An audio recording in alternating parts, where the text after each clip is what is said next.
Yeah.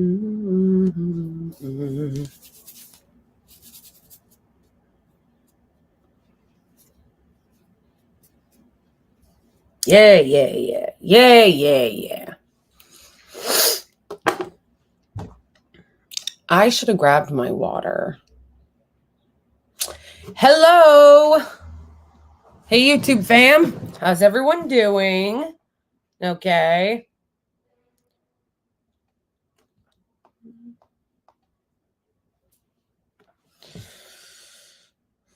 Hello, Iori. How's everyone doing? Happy weekend to you too, Fuwa. Yeah, I usually don't do streams on Friday, but I'm doing one today because I'm going to be out of town next weekend.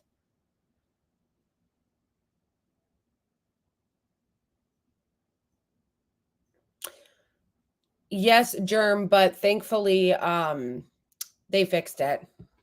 Because it was a total scam. It was totally ridiculous. It was totally inaccurate. So they reversed it. So thank God. Yeah, the whole thing was like terrible and totally like total bullshit, like so unfair. Yeah. How's everyone doing? Anybody got good plans for the weekend? Hey, Vivi.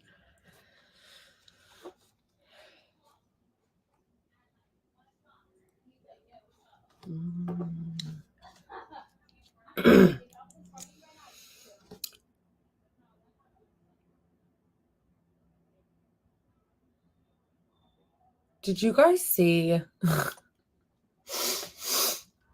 Preparing for Eid. Oh, yeah. You know, I was talking to somebody in Gaza and he was telling me that Eid was tomorrow or starts tomorrow.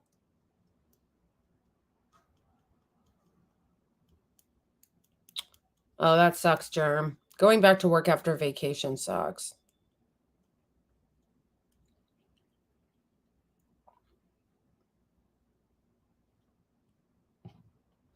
Yeah, during Eid, don't you have to fast? It starts on Sunday. Okay. Hello, Leonco from Dubai.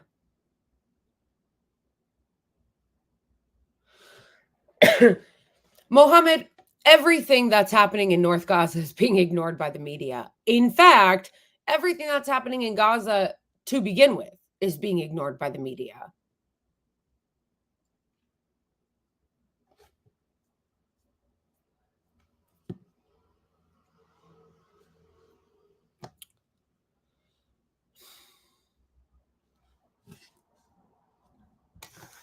Actually, I should move that. Oh, no, it's all like fuzzy. Yeah. You have 2 Eids? Oh, I didn't know that. Yeah, I didn't know that.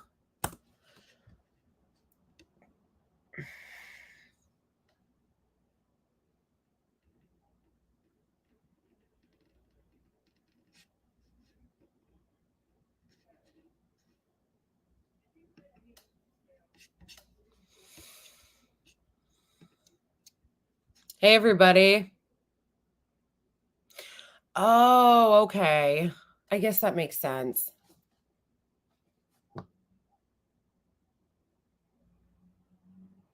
Hey, Skibby.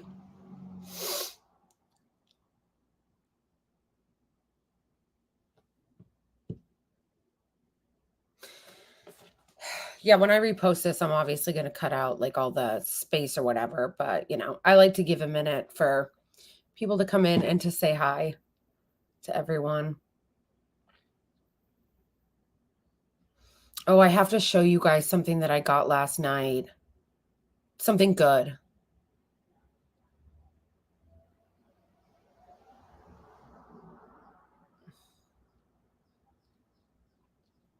Did you hear? Yeah, I did. But you know, they always lie. It's always all, oh, well, you know, they were prisoners and like they were throwing rocks and like, you know, oh, from Georgia.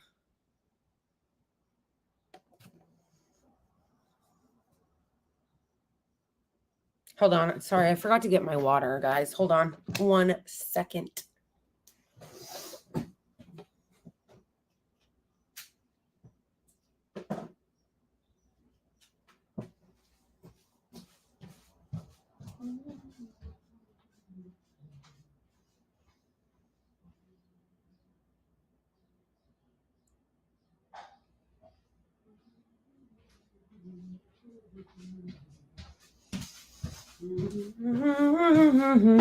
Okay.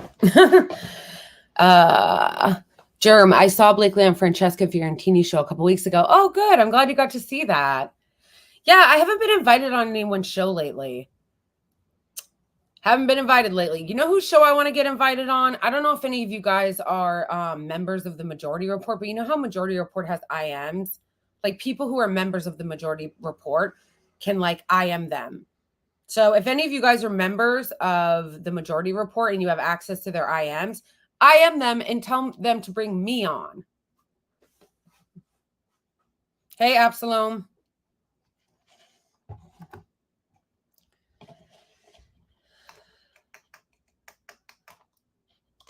Oh, okay.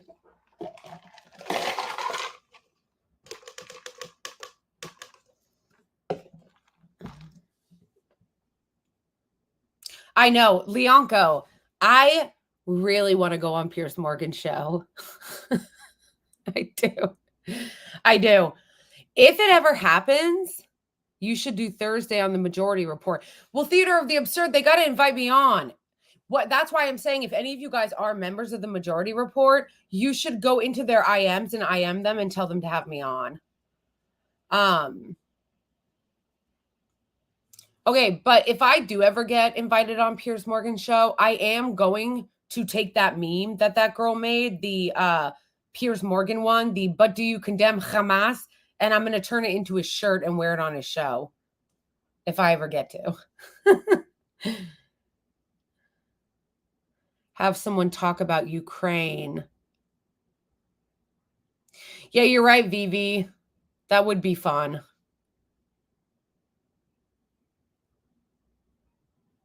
Well, Daltonio, in a way, yes. But as you said, it's actually accidental because he does let pro-Palestinian voices on his show. And so as a result of that, he kind of accidentally gives them exposure to like break through some of the Israeli regime's propaganda.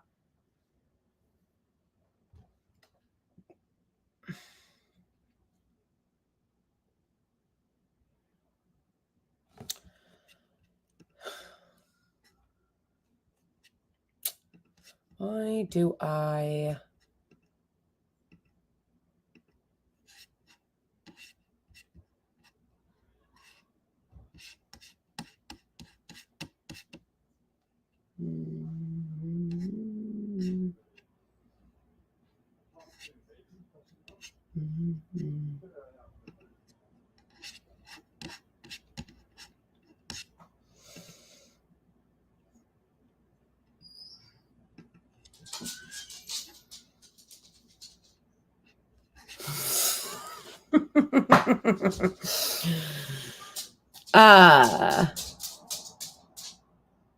Yeah, that's true, Eori. But the thing is that drives me crazy about Piers, but do you condemn Hamas Morgan? Is that whenever a like psychotic Zionist is on his panel, just lying and lying and lying and lying and lying, or screaming over another one of his guests, he'll just let them go on.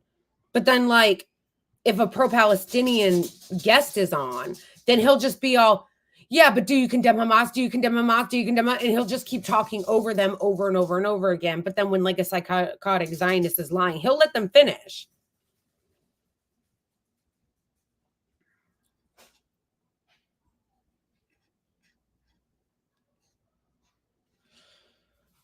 The French elections because they defended Palestinians. Oh, of course. Of course. They do that every time. In the European countries too.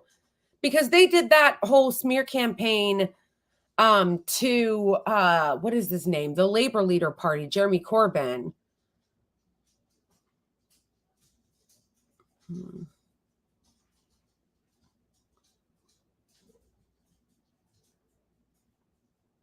Thanks, Amor. Well, I am definitely doing better today than I was yesterday. Okay. I think that makes our side look better. Oh yeah, did you guys hear that Norm Finkelstein got banned from The Hill? Like basically the people that run The Hill or the producers and stuff wouldn't let him come on as a guest. How amazing is that?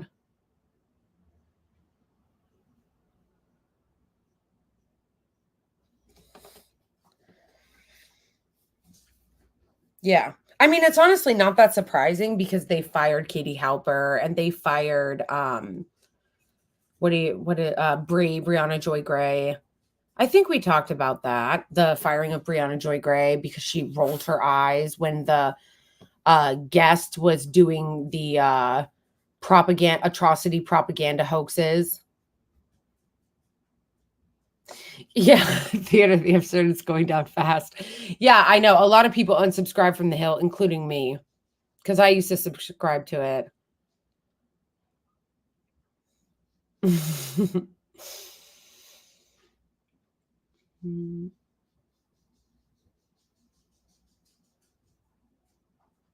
Yeah.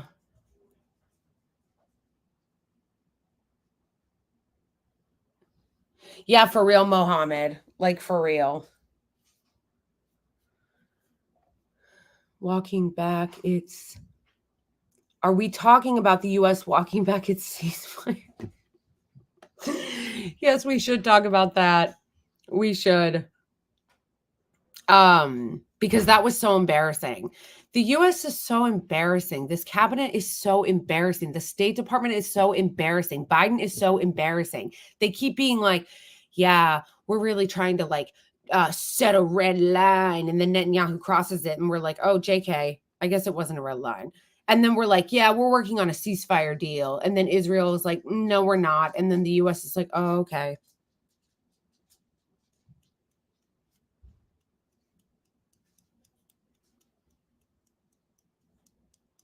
Yeah, hold on. Let me see if I can pull that up.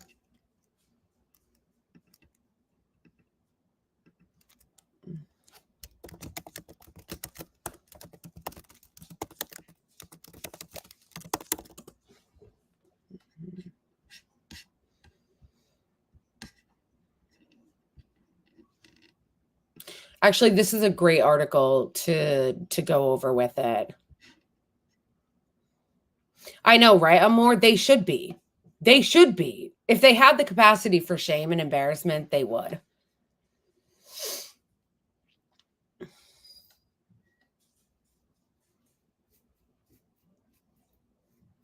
Yeah, totally. All right, you guys, let's look at this article that I just pulled up from Al Jazeera.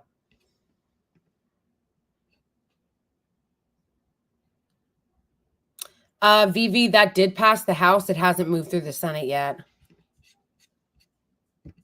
All right.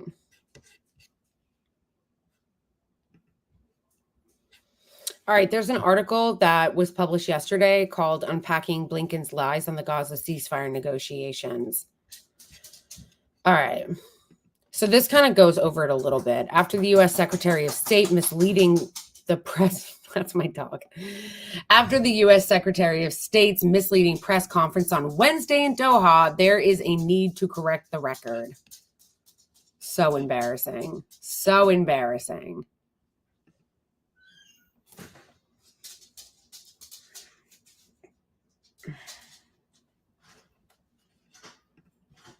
Okay.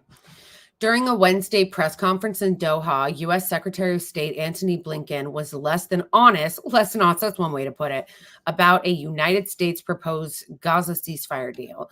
During the course of his opening remarks and the question and answer session, Blinken made several statements that are either transparently untrue or deeply misleading. First, Blinken insisted that the three-phase ceasefire deal announced by U.S. President Joe Biden on May 31st, which was like 3 weeks ago now, almost 3 weeks ago, 2 weeks ago. Okay. An Israeli proposal and that Israel fully backed it. When asked during the question and answer session whether the U.S. was attempting to put pressure on Israel to accept the proposal, Blinken said that there was no need to do so because Israel had already accepted it. But Blinken was being untruthful, as per our usual arrangement. Biden proposed the deal because he is desperate to get out from under this disastrous Gaza policy before the start of the National Democratic Convention, which is scheduled for August. Which, pause. Exactly. The reason why Biden is starting to panic and the reason why he is starting to try, and there was rumors that he was going to try to facilitate a deal with Hamas without Israel being involved in it, is because Biden is panicking. The DNC is going to be in August, and they're even trying to find ways. I read an article about how they're trying to think of ways that maybe they could do a virtual event because they don't want protesters showing up and screaming genocide Joe at him. So that's the only reason why he's trying to push this, because where you been the last 8 months? Like, where you been the last 8 months?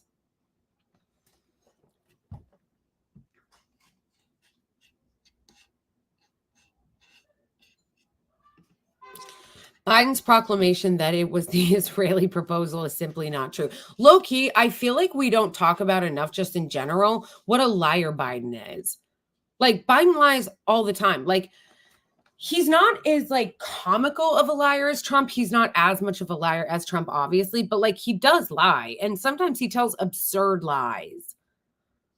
Like that he helped. Like, I think he said that he visited Nelson Mandela when Nelson Mandela was in prison, which never happened.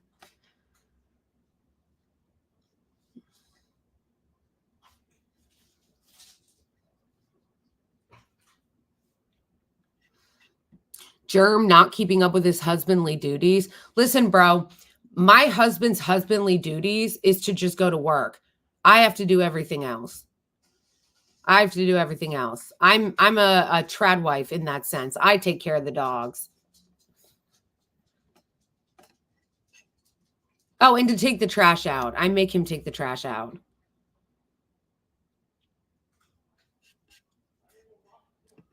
Okay. In the 2 weeks since Biden made his announcement, Israeli officials have not come forward and announced their acceptance of the deal, because Israel's always humiliating Biden, and Biden just like lets it happen. Like, literally, he's always just like humiliating him over and over and over again, humiliating the United States, and Biden's like, more. Yeah, exactly, Absalom. In fact, they've done the opposite. In the past 2 weeks, Israeli officials have made clear that they oppose the Biden draft proposal, of course. Moreover, Netanyahu and other officials have made clear that Israel intends to continue its war on Gaza, its genocide on Gaza, an aim which contradicts the basic terms of Biden's proposal. On Monday at the United Nations, Israeli Representative Riot Shapir Ben Naftali could not have been clearer about Israel's position. She said that Israel's war aims have not changed, and that the war will continue until Hamas military and governing capabilities are dismantled, which again means endless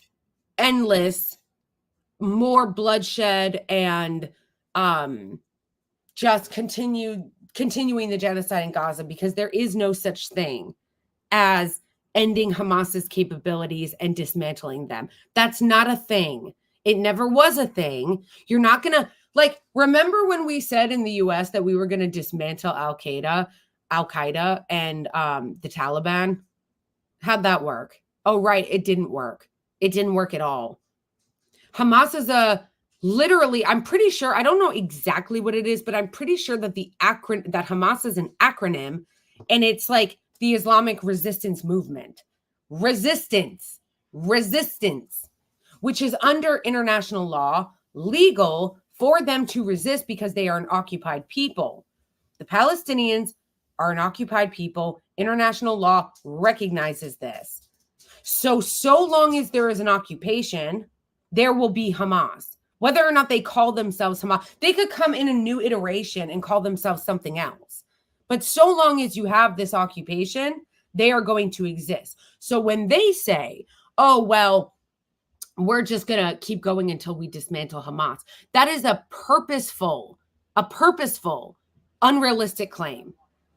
because that's not really what it is. It's kind of like when they say, oh, we're doing this because we want to rescue the hostages. No, you don't.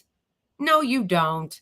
It was never about rescuing the hostages, and it was never about dismantling Hamas, because they've shown over and over and over again that they don't give a shit about the hostages. They've shown that plenty of times.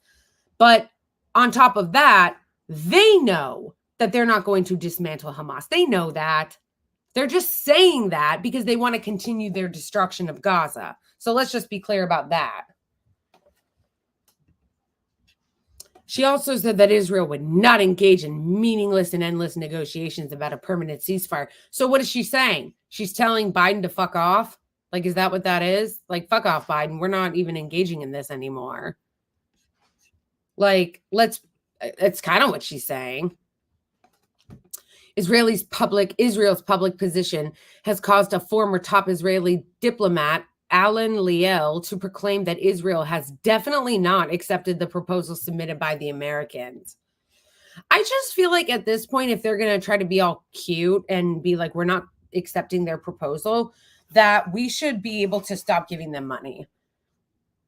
Read the polls, Jack. Guys, that's one of my favorite ones. That's one of my favorite lines that like people have clipped and used of Biden's is the read the polls, Jack. Yeah, I just think that like at a certain point, and this is not unprecedented, it happened in the 80s under Reagan, that we just need to cut them off monetarily. Just cut them off. Like if they're going to try to be all cute and be like, oh, you don't agree with the Americans and we reject their proposal, cut them off.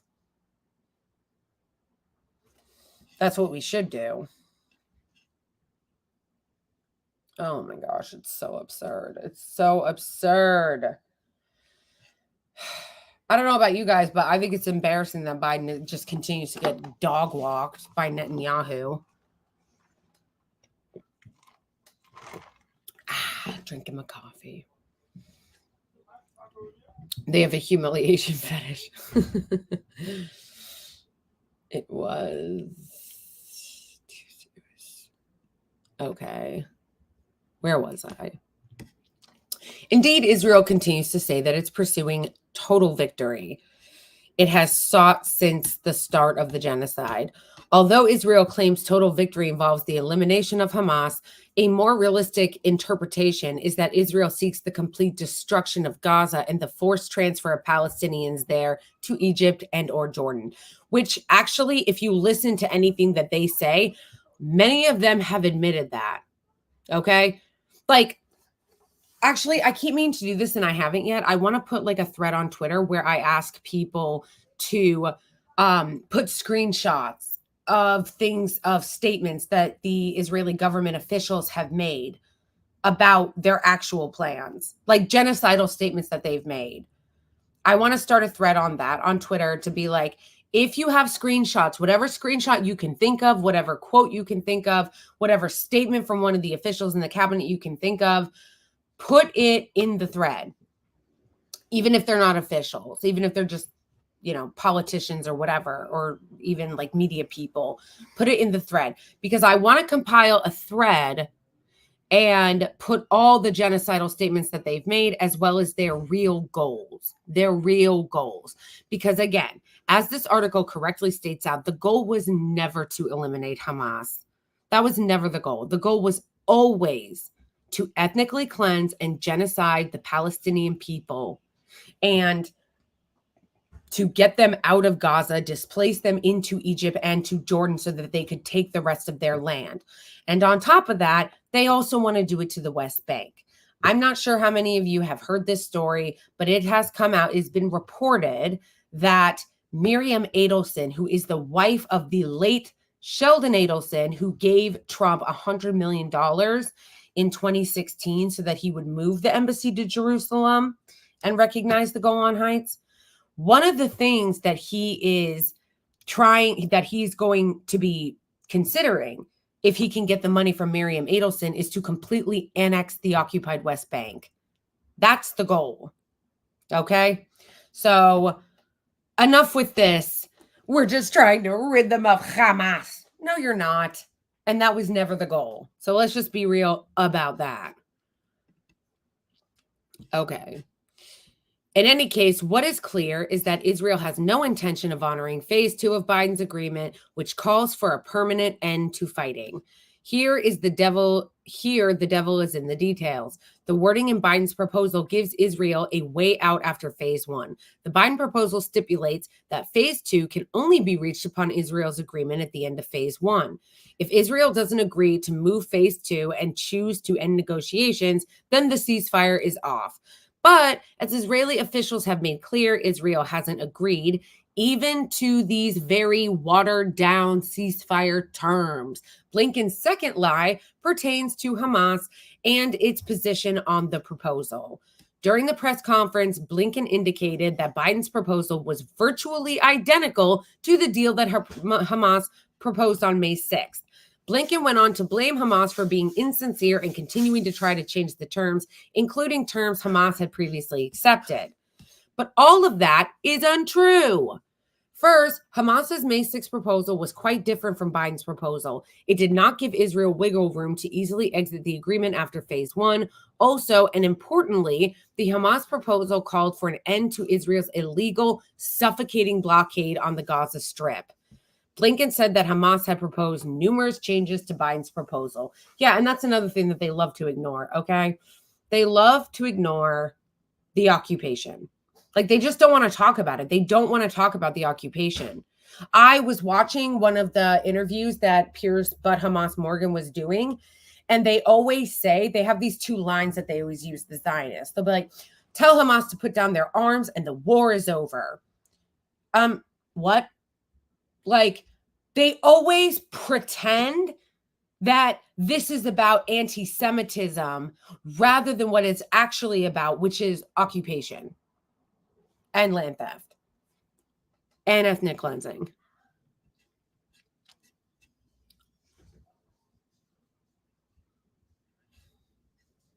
The very existence of the settlers. Yeah, the settler thing would have to be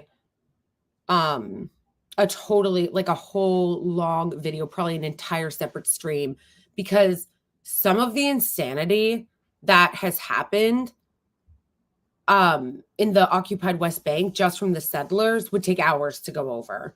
Like, it's crazy some of the things that I've seen the settlers do.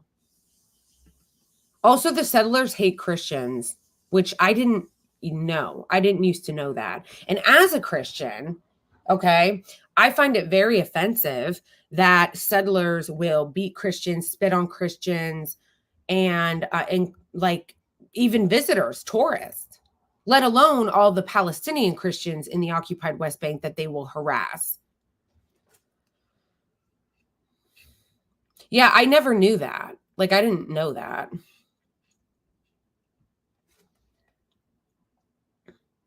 Honestly, like, it's not. Yeah, that's the other thing, is that the Israeli regime knew that October 7th was coming. The New York Times reported on that. They had extensive intelligence. They knew. So the question is, why didn't they stop it? And why did it take so long for them to respond to it?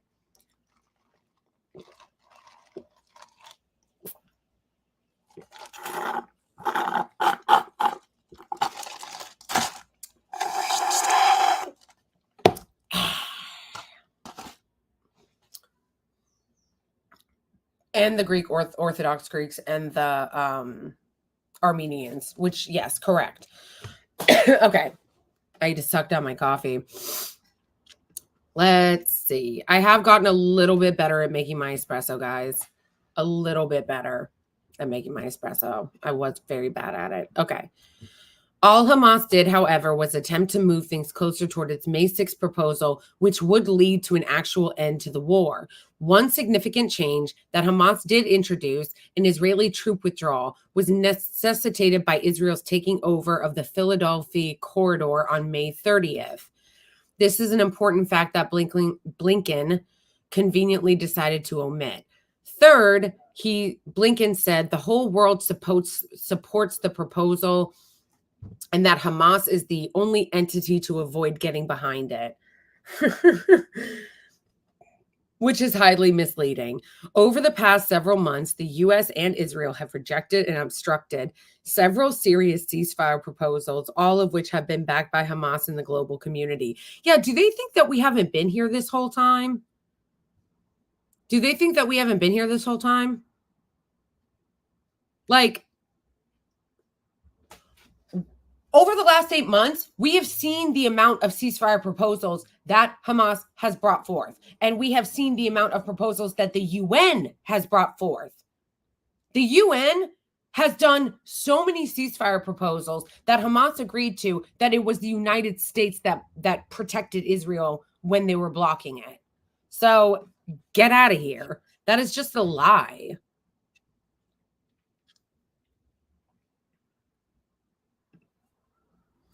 After engaging in this obstruction, the U.S. made its very imperfect proposal on May 30th. Exactly. The U.S. has been obstructing it the entire time. Countries in the United Nations Security Council voted for it not because it was a great proposal, nor because they thought it was better than previous proposals, which they had also voted for. They voted for this proposal precisely because of U.S. obstructionism. Countries know that this proposal is the only game in town, the only opportunity that the U.S. and Israel will allow for at least temporary cessation. Several countries made their reservations known on Monday. Russia, China, Malta, and Algeria, among other global actors, have expressed their reservations. Blinken's statement that the entire world stands behind this Biden proposal is deeply misleading. Fourth, Blinken blamed Hamas for holding up the ceasefire for 12 days. During his Wednesday remarks, Blinken mentioned the 12 days, which is the time elapsed between Biden's announcement and Hamas's response, a total of 5 times. Each mention was an attempt by Blinken to blame Hamas for the suffering of the Palestinians in Gaza. For example, Blinken said, the reality is, as with this negotiation is going, during the 12 days it took for Hamas to respond, the world wasn't standing still. Gaza wasn't standing still. People were suffering every single day. Oh, I like how he pretends to care about the suffering of the people in Gaza. But Blinken is again being untruthful. Biden announced the deal on May 31st, as Semi Al-Arian and other analysts have noted, didn't present a written detailed draft to Hamas until much later. The exact date is unclear, but based on news report, it appears that it was June 5th. Hamas still hadn't received anything in writing from Biden. It appears they may have received a fully written draft by June 6th. The group responded on June 11th. That would mean a 5-day gap, not 12, that Biden misleadingly claimed. Given the apparently significant discrepancies between what Biden announced on May 31st and what he submitted to Hamas in writing, it is not unusual that Hamas needed 5 days to respond. In any case, attempting to blame Hamas for Palestinian suffering constitutes yet another U.S. attempt to shield Israel from blame over its mass killings in Gaza. That Blinken would lie is not surprising. Indeed, in the context of Israel, Palestinians, and Gaza, the Biden administration has a history of untruths. But the sheer amount of lies that Blinken was able to pack into one short press conference is nonetheless astonishing. Recent diplomatic maneuvering isn't likely to end the war on Gaza, but it will serve Biden's domestic aims. At the end of all this posturing, Biden will be able to tell the U.S. voters that he tried his best to end the war, but that Hamas didn't allow him to. Exactly. Exactly.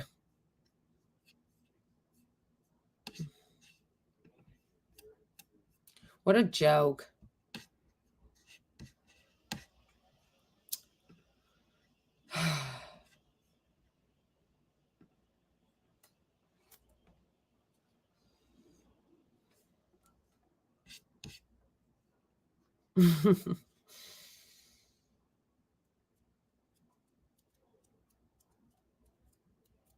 Yeah.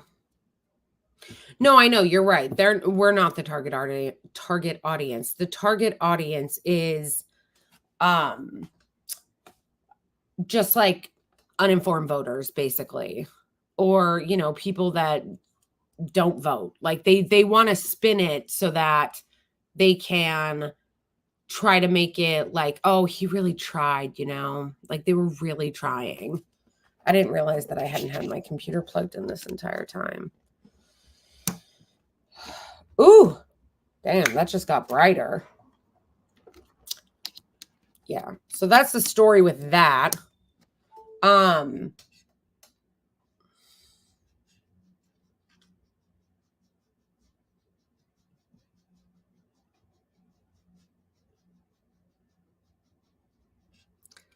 Who would listen? I don't think most people are listening. I think anybody who is paying attention at least knows that they're lying. That they're lying.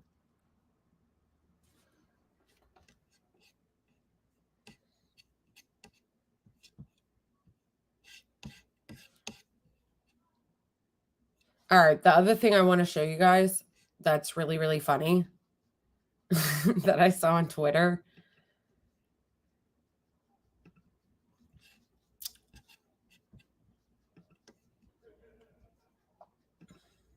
So we all know, okay, are you guys ready for this? We all know that the Israeli regime has colonized and stolen so many things from the Palestinian people, and they are culture vultures that steal their food and their cuisine, and they steal their music and, you know, all kinds of other stuff. And I saw this on Twitter and I was like, you have got to be kidding me.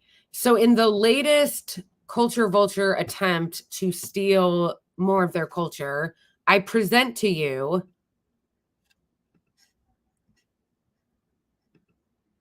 oh wait. No.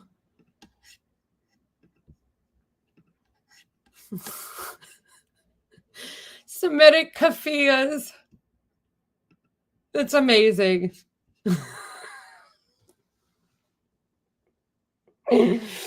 Why though? Why though? How amazing is this? I know. It's amazing. So the original Semitic kafiyas. I like how they say original, right? Like it's not original. Like you literally just stole it from the kafiya, the Palestinian kafiya. Israelite kafiya is a revolutionary utilitarian scarf accentuated by the Star of David in the center, while underlined with the Israeli I'm Israel shy on all sides of the scarf, highlighting the Semitic orient of this ancient people. Anything else?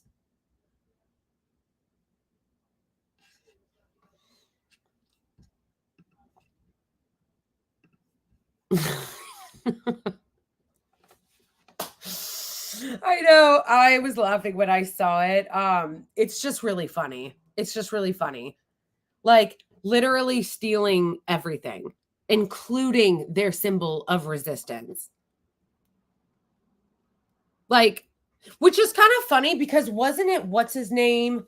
The ADL guy. What's his name? Jonathan Greenblatt is his name.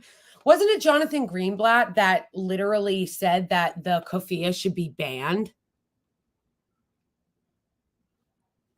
Like, I think he said that on Morning Joe, that he thought that the kofia should be banned. So why do you have one? Why do you have one? Yeah, I know. They it's just really funny. It's just really funny. It's like epically cringe. It's epically cringe.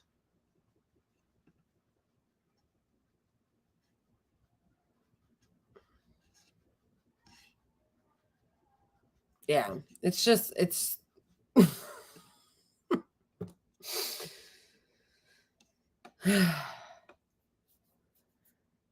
Oh, there was something else. The it really is cringe. It's super cringe.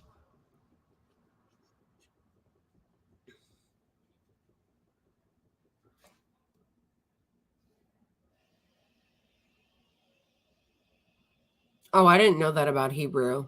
That's interesting. Okay, the other thing I want to show you guys before I get into the video, because we need something funny. I don't know about you guys, but it's been a long week and we need something funny to laugh at. So before we get into those videos, though, I first want to show you this really amazing tweet that I got, or Instagram message.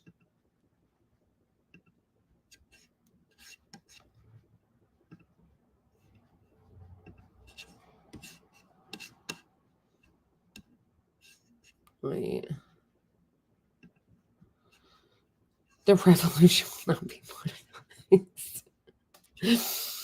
Yeah, the reason why it's good to actually make money from the platforms is because if you can make money from the platforms themselves, then you don't need to be constantly asking. Like, audience support is important because you don't want to be overly reliant on any platform, but platforms are also good because then you don't have to overly rely or only rely just on people. Because listen, we're 40 minutes in and not a single one of you have given me a super chat.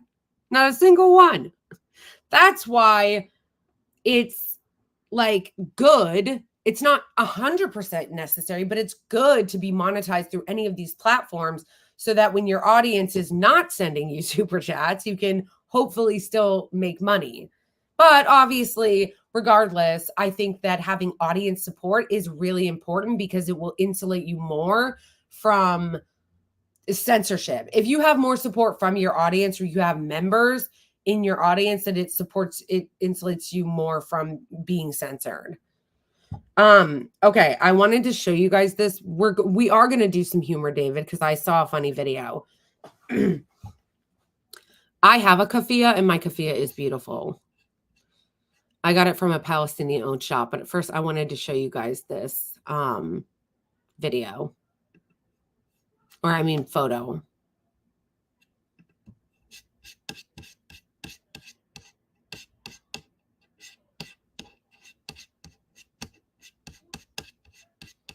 Where did it go? Oh no. Where is it? Is it in my replies?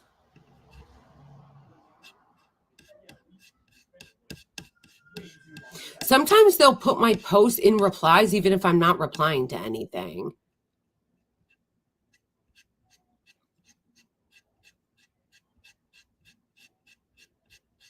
Okay, that's really sus. I don't know where it went. Oh, here it is. Okay.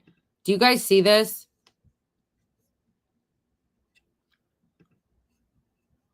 Thank you, Zara, for the super chat. I love you. I love you too. Thank you.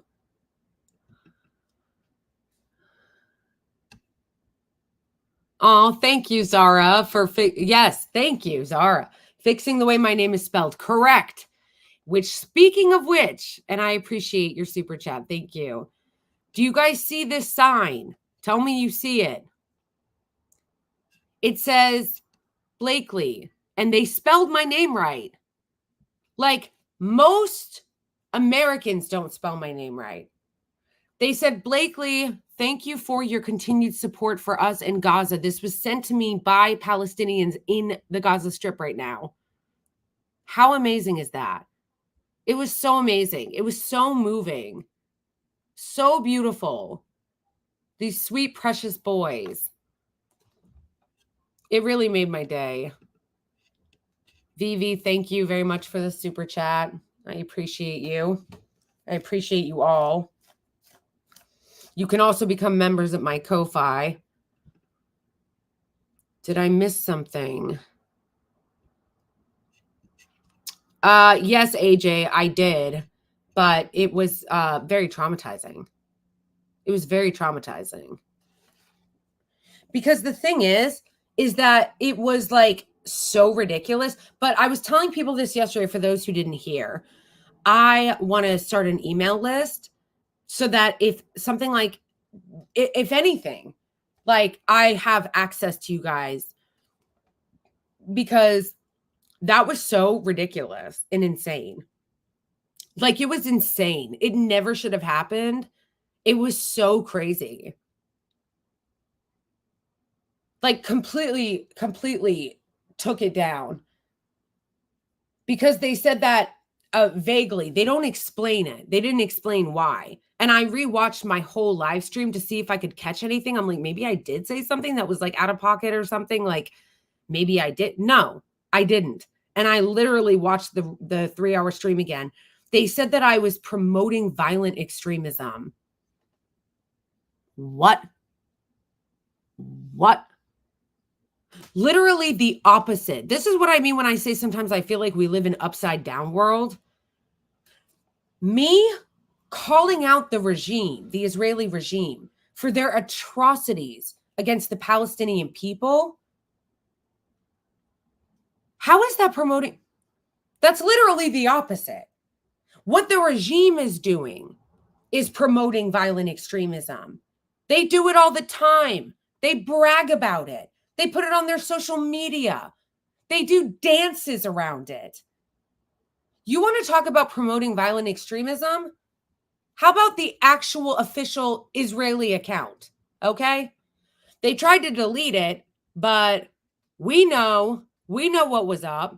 We saved screenshots. Okay? They literally, the official account on X from the state of Israel tweeted, "Let's talk about the elephant in the room here. Many Gazan civilians participated in the horrific events of October 7th. The world must condemn it in strongest terms. It is reported that civilians held Israeli hostages in their homes." You got that? So what they're saying is in this post, what is a civilian anyway? That is promoting violence. That is promoting extremism. Me calling it out was the problem. So like this is what I mean. Upside down world. I feel like I'm being constantly gaslit. In fact, I know I'm being constantly gaslit. I feel like I'm being constantly gaslit. Always gaslit. Upside down world. Me doing the news, because this was on a video where I'm talking about the massacre that happened to the Palestinian people at the Al-Nusayrat refugee camp when they were retrieving the hostages, when the IOF was. And that's what they were calling promoting violent extremism. So me calling out the Israeli regime and criticizing them for their massacres on innocent civilians was violent extremism that put me in this horrible position of having this happen to my channel and spending all day yesterday trying to resolve it. But the actual Israeli regime doing the war crimes and tweeting psychotic shit like that, that's not. Make it make sense. Make it make sense. Thank you, Christine, for the super sticker. I appreciate you. I really do. I appreciate every single one of you guys, whether you give a super chat, a super sticker, become a member at my Ko-Fi, which also I feel like is great because it's my own thing. Donate to my Venmo, like whatever it is, like become a member here, whatever. I just really appreciate you guys because you help me continue to do the work that I'm doing. War is peace, freedom is slavery, ignorance is strength. George Orwell. Exactly. That's what's happening. That is what's happening. But everything is a double standard, you know? Everything is a double standard. They always want to talk about the Israeli hostages, but they don't want to talk about the hostages that are being held as detainees without trial in Israel detention camps. They don't want to talk about that. It's really next level gaslighting to the point where I feel like it drives me crazy.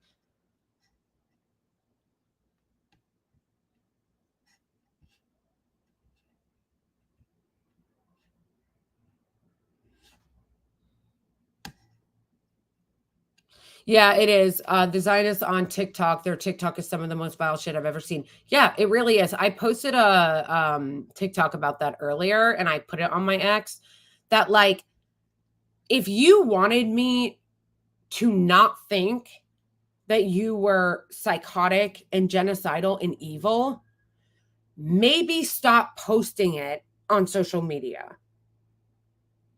Because they love to go, no, but it's Hamas propaganda. No, bro, it's you. You're literally doing it. You're literally posting this stuff on social media, this deranged psychotic shit. I didn't need them to think of you or look at you like, what the hell? And to look at you like deranged sociopaths. You did that by yourself. You did not need their help. Like, all someone has to do if they don't know anything is go to their social media accounts and see what they're posting.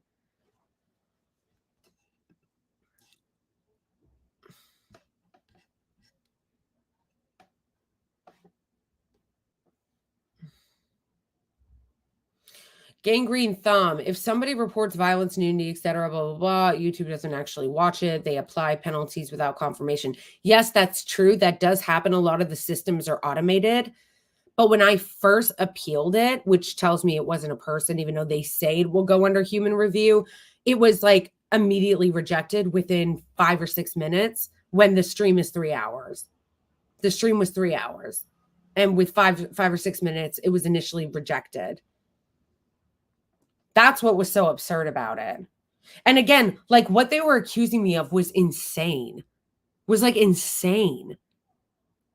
It was just crazy. I was like, I don't know. So it probably did get flagged through an automated system because the nature of what we were talking about was an attack.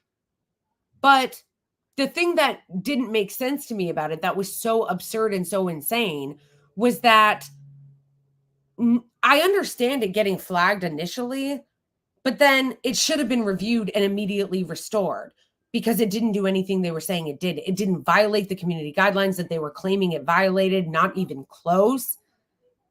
And also, I was covering a story that, like, everyone else was too. I wasn't the only one talking about the retrieval of the hostages and the violence that came out of that, with more than 300 Palestinian civilians dead. A lot of people were. It was all over the news. Emmett O'Malley, thank you so much for the $10 super chat. By the way, my brother told his audience earlier today about your troubles. He called out the Zios anyway, just in case you were unaware. Oysen is a big... Oysen, no, Oshin, thank you. It took me a second to realize that you're Oshin's brother. Oh, that's so sweet. I really appreciate that, Emmett. I love Oshin. Oshin is such a great guy. He's so based.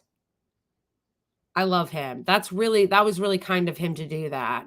Because honestly, you guys, I believe that's what helped, was people saying stuff like retweeting my complaints and talking about it on their own platforms and YouTubes. I think that was what helped, because when I was just reaching out to them by myself, like on Twitter at least, I had reached out to YouTube, like in their chat support or whatever.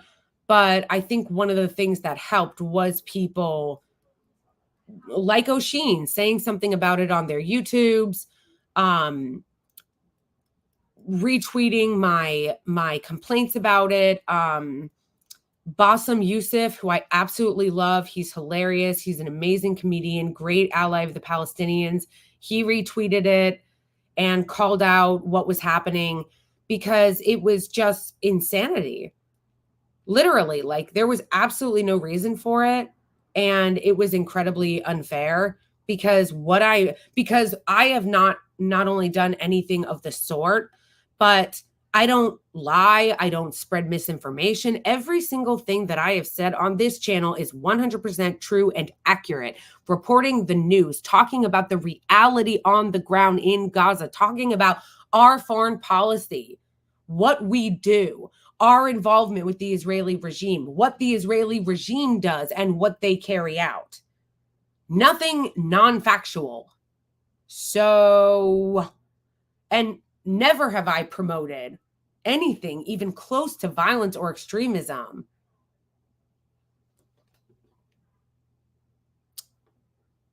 So I really appreciate Osheen. Lots of love from south of France. You are awesome. Thank you, him. You know, him, I actually just found out after I did a DNA test that I am like 15% French, which I did not know.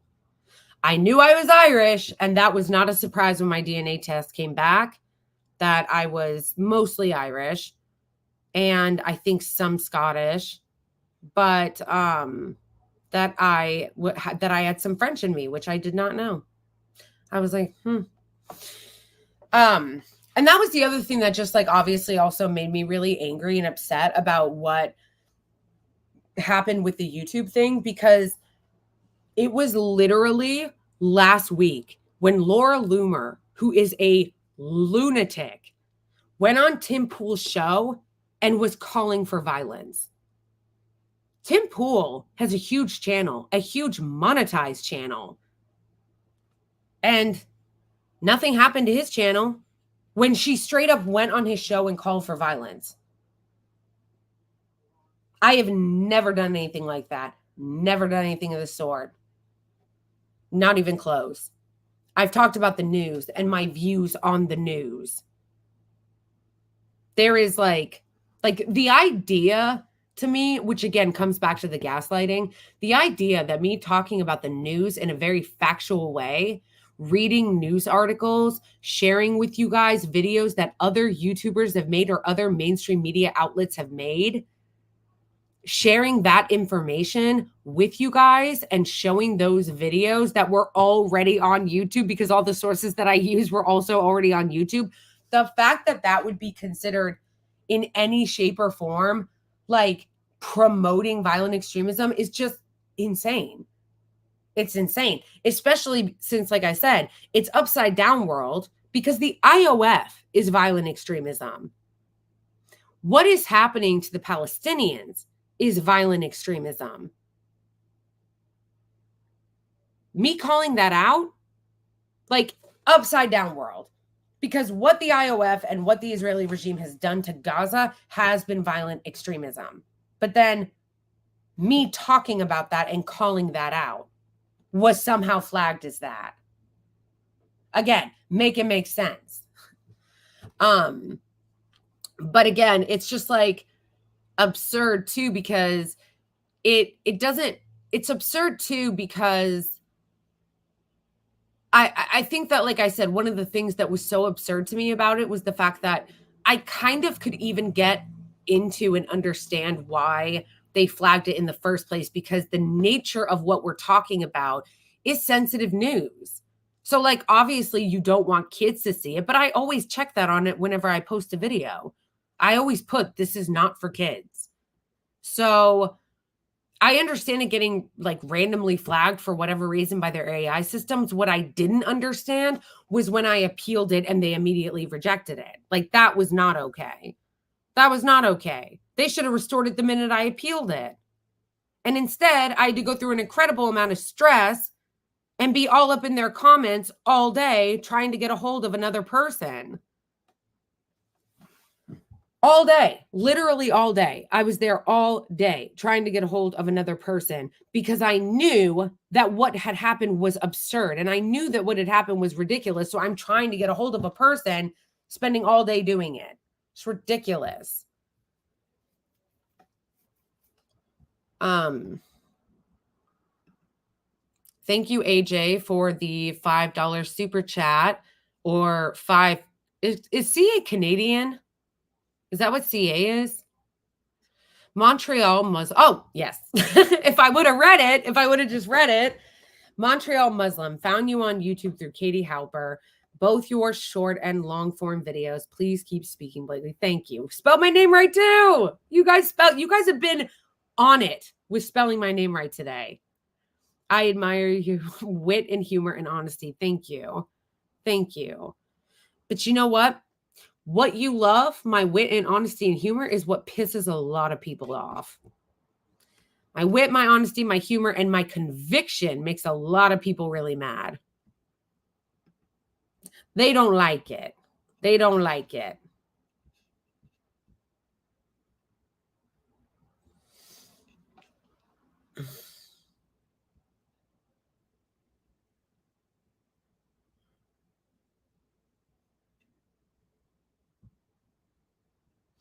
Yeah, exactly.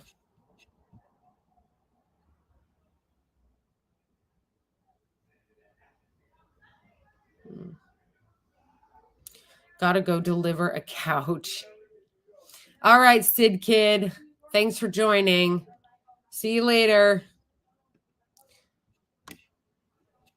Okay, what was the other thing I wanted to show you guys? There was another thing that I wanted to show you.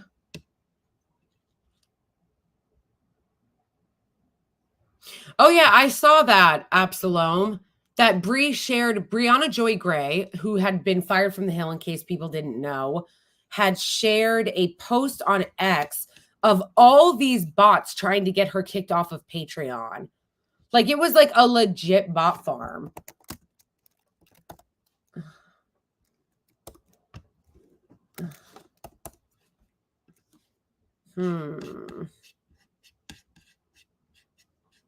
I don't know how far down it went because she tweets a lot. So I don't remember how far down it was, but you're right. She tweeted a video, or I mean a photo, a screen grab of a bunch of like automated emails that were like sent to the wrong email address. Like they'd sent it to Gmail instead of Patreon, of like people trying to get her deplatformed from Patreon. Here it is. She wrote, hundreds of Zionists have spammed the bad faith account, apparently thinking it's Patreon. These aren't intelligent people. Trying to get me deplatformed from the app. Again, a foreign country targeting an American journalist with the goal of making it impossible to earn income if you criticize Israel. Yep, absolutely. Absolute insanity. How is this allowed? Okay? How is this allowed? There are so many bots, like paid bot farms. There are so many. That is election interference, okay? Do you guys remember when 2016 happened and they wouldn't shut up about Russian bots? Do you guys remember that?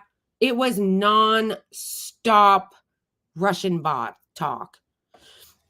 And they were talking about how the Russian bots were going to sway the election. And then they claimed that the Russian bots did sway the election. No talk about the like Israeli bots. There are so many. There are full on companies, straight up companies that run Israeli bot farms. And they go on X and they go on TikTok and they target people's emails, like what happened to Bree, trying to get her deplatformed so that she can't earn a living. And this is an American journalist that they are targeting. How is this a thing?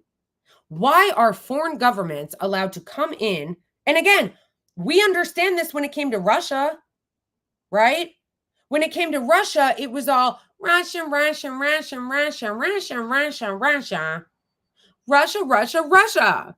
Like when it came to Russia, we understood that. Foreign governments should not be able to interfere in American domestic policy and or elections. But when it comes to the Israeli regime, interfere all you want. Bot farms on TikTok, totally fine. Bot farms targeting American journalists, totally fine. Bot farms targeting anybody that criticizes the Israeli regime, totally fine. Bot farms and the Israeli lobby targeting politicians in our country, totally fine. Which brings me to Jamal Bowman, okay? That's the other thing that we need to talk about is Jamal Bowman. Jamal Bowman is a congressman. He is a congressman in New York, and he is running for re-election against a Republican, basically. Because you guys know that, right? That AIPAC actually has a ton of like right-wing funding. A lot of their donors, the donors to AIPAC, are right-wing billionaires. Not all, but a lot. That's why they support all the insurrectionists and stuff. So Jamal Bowman is running against this basically Republican, this dino, this Democrat in name only. And AIPAC has put $25 million in his race to try to get him unelected or to defeat him. Okay. So hating bots.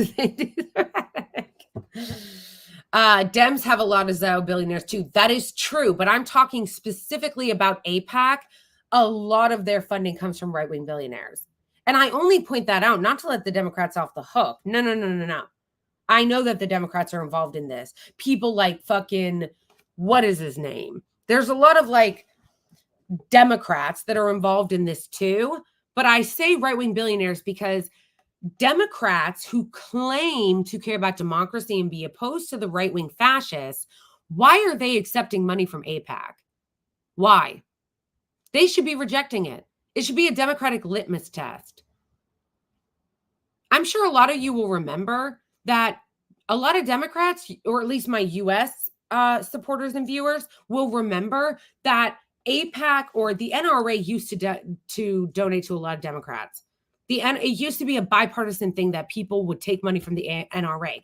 But what happened was voters basically worked hard to make it so that it became toxic to take money from the NRA. And now you will not find a Democrat that takes money from the NRA because the voters made it toxic. That is what we need to do as voters in the United States with AIPAC or any of the Israeli lobbies, DMFI, all of them. We need to make it toxic for them to accept money from the Israeli lobby, period. It should not even be legal. Why it's legal, I do not understand. Well, I do. Our country is incredibly corrupt. The United States is incredibly corrupt. So our whole political process is incredibly corrupt. So that's the reason why. But unless and until we can ban AIPAC, which it should be banned, you should not be allowed to give money to a politician if you are a foreign lobby. Again, would we let Russia do that? Would we let Russia do that? Or would we let China do that? No, of course we wouldn't let China do that. They want to ban TikTok because supposedly China's using it to meddle, which is not true. They have provided zero evidence for that. They have provided zero evidence that China has ever tried to influence our elections or anything of the sort through TikTok, but they want to ban it on grounds of national security. So if we're not going to let China be involved in our elections and we're not going to let Russia be involved in our elections, why are we letting the Israeli regime be involved in our elections? It should be illegal, but it's not. So they have poured $25 million to defeat Jamal Bowman.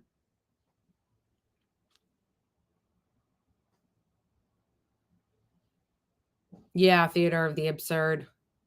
They're trying to. Kathy Hochul wants to. I can't stand Kathy Hochul. She is such a clown. She's such a hack. Yes, AIPAC does play both sides, but what I'm saying is, as voters, we need to make it toxic for Democrats to accept money from them. That's what needs to happen. Yeah, and the only reason why that law passed was because of the influence of the Israeli lobby. Otherwise, it probably wouldn't have. So I want you guys to see this insane clip first, and then I'm going to show you the other bias clip. Okay? Let's see. Are we still on here?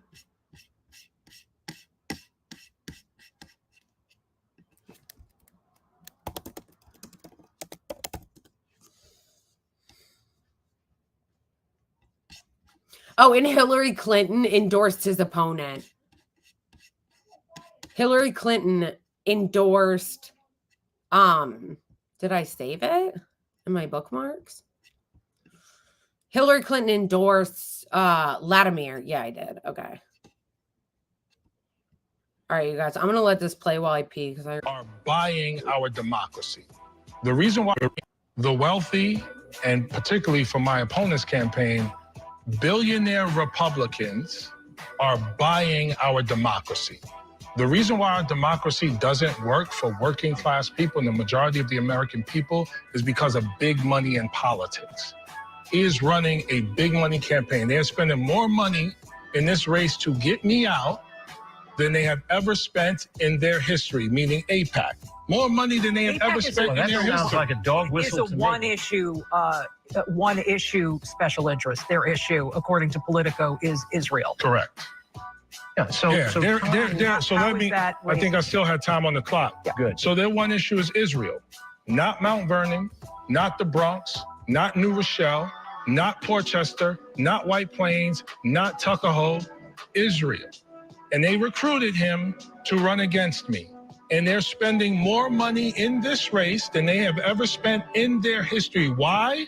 Because I'm fighting against the genocide in Gaza, and because I'm speaking up for Black and brown people here. We should not be sending billions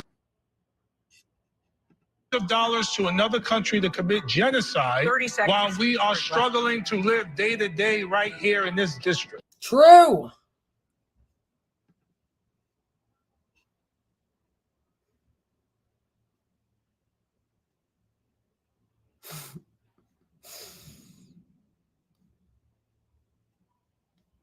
First of all, the whole Jamal Bowman pulling the fire alarm thing was, in my view, one of the biggest nothing stories.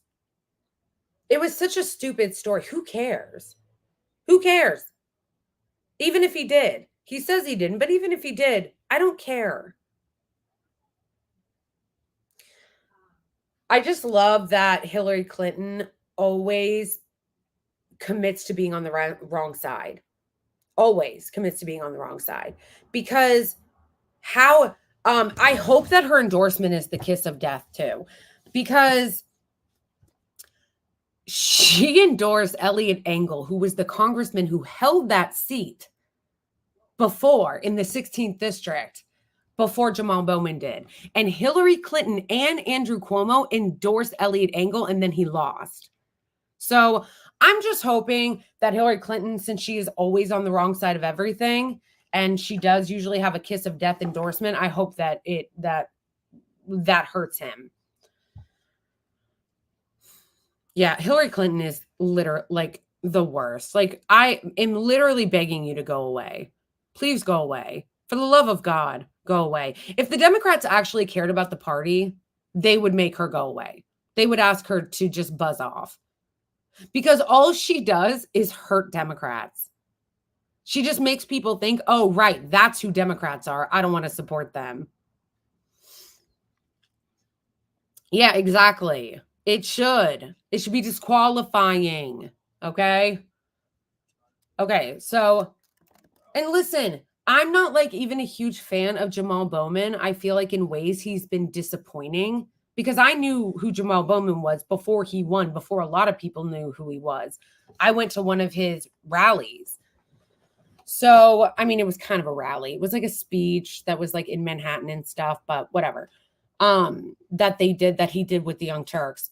So in any event, I'm not like a huge fan. I feel like Congress are just in general a bunch of losers who are more interested in making money and enriching themselves through their position than they are actually doing anything for the Americans.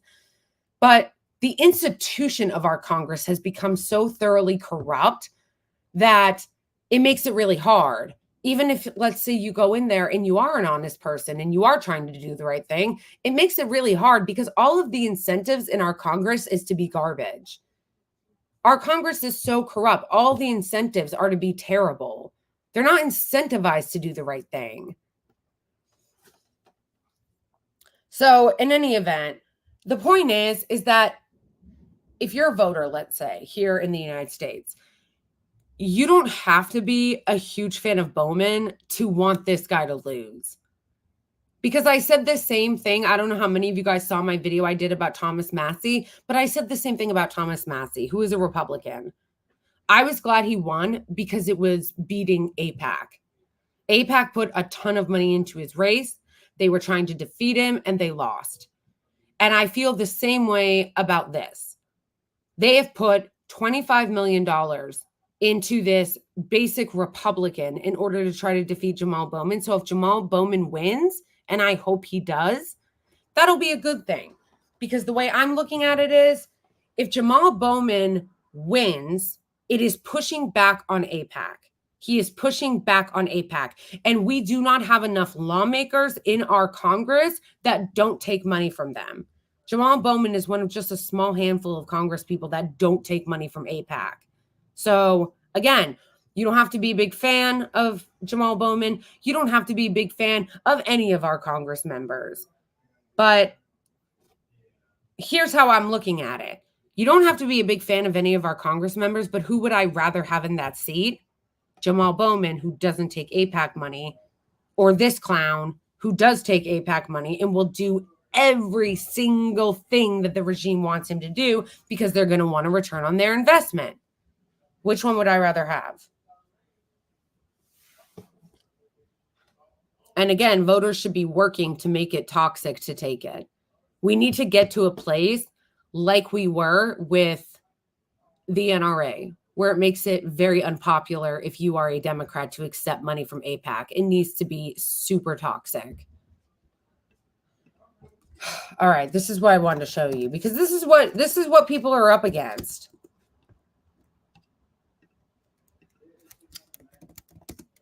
Oh, Abby Phillips, I think her name is.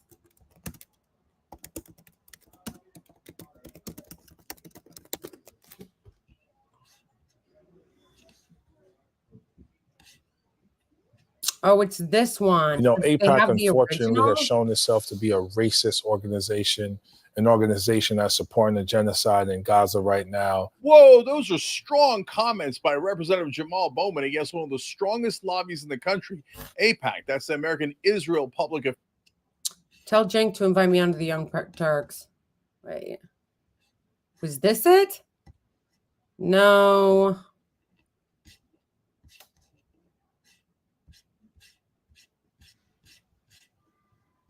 Maybe it's on Twitter.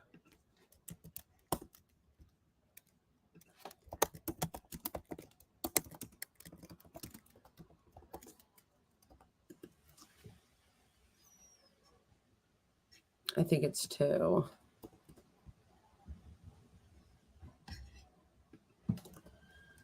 My gosh, it's like raining really crazy here in New York.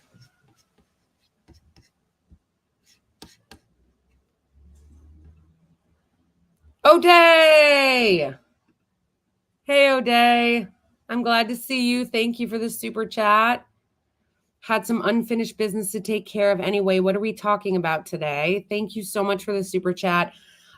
We were talking about AIPAC and their influence on our politicians and how they have put $25 million in trying to defeat Jamal Bowman in New York's 16th congressional district. And I was about to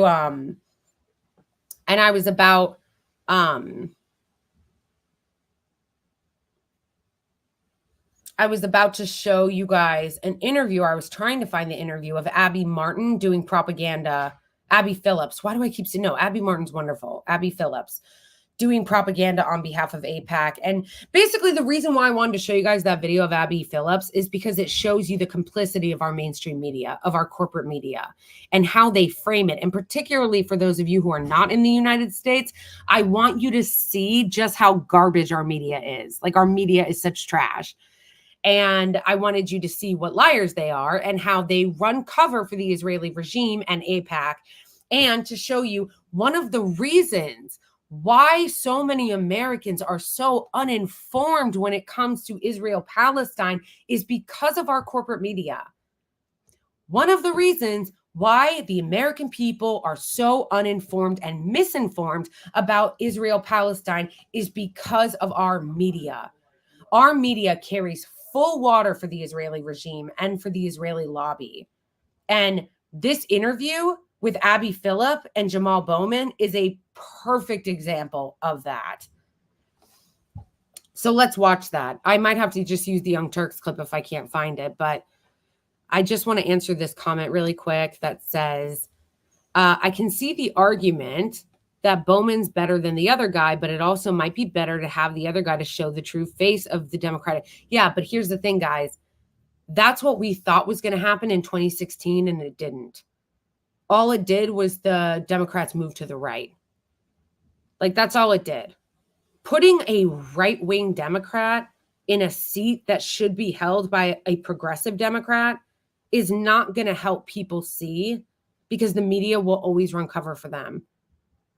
The media will always run cover for them. And our media is very powerful here. Media is powerful in general.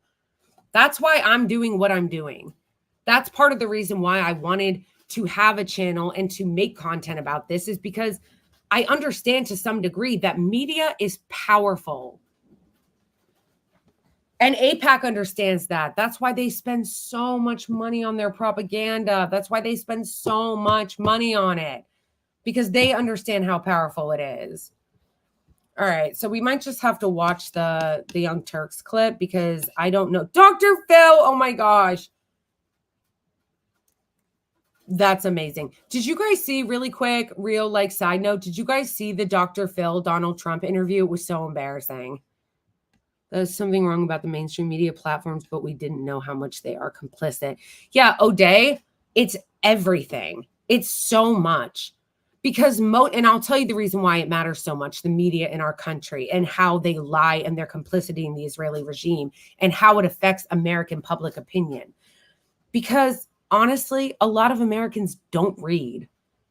Like, and I say this with love, you know, because although I have so much, like I have a love-hate relationship with my own country, I hate so much of the American empire, but I also love my country because I was born here. So it's hard for me not to some degree.